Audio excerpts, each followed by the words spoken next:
Now, there's a lot of so-called herbalists out here who think they know a lot, but yet they don't do the whole science based on the energies of the herbs that they are distributing to clients for their illnesses. Now, something was sent to me to try to tell me or influence me that if you take regular water and set it in the sun, that it will create a better body of intelligence in the molecules of that water. Well, number one, the oxidation of water, right, occurs when you set it in the sun. And what is oxidation? Oxidation is when electrons are either taken away or put into the water. And we know that the molecule of water has what? 10 electrons and 10 protons. So when we look at the composite of H2O, we are looking at a composite that is incomplete. And because the 3 is not there, right, which makes it H3O2, this means that the hydrogen content is depleted, which causes the cells, when taken in, to become more dehydrated. So how does that make it better? When the oxidation process, right, when you put it in the window and the sun hit it, takes away from the electrons, which is the negative charge. The negative charge causes the aggression of the hydrogen to refresh the cells or to attack anything that don't supposed to be inside of the cell.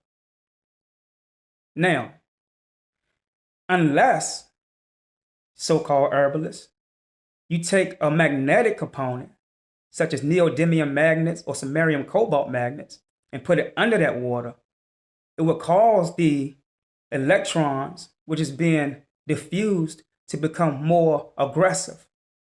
Because you have to understand that they are now spraying chemtrails into the air at the sun. And we know that chemicals and chemtrails, right, is a part of energy. We know that chemicals is one of the 5 forms of energy. We learned this in thermodynamics.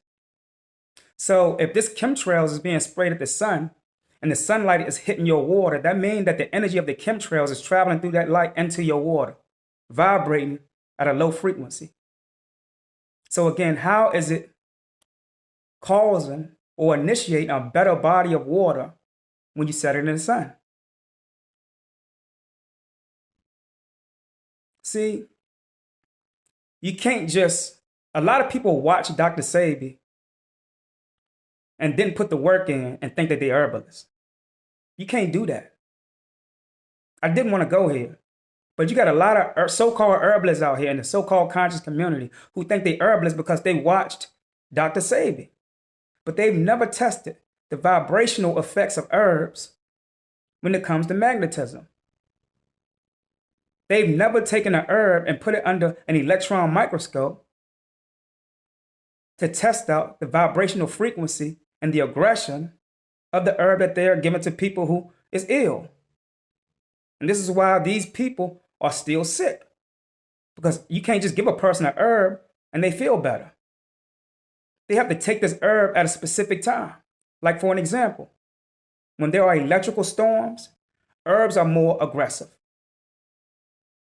They are more charged, meaning that if your body consists of electrons, right, which again is your negative charge, that means that the charge of these herbs, when it comes to contact with the charge of your electrons in your body, is going to attack anything that don't supposed to be within the anatomy or physiological system of your body. Stop acting like herbalists because y'all watch Dr. Sebi and put some respect on his name. Black Science TV 111, Osei Kufuor, I'm out. Peace.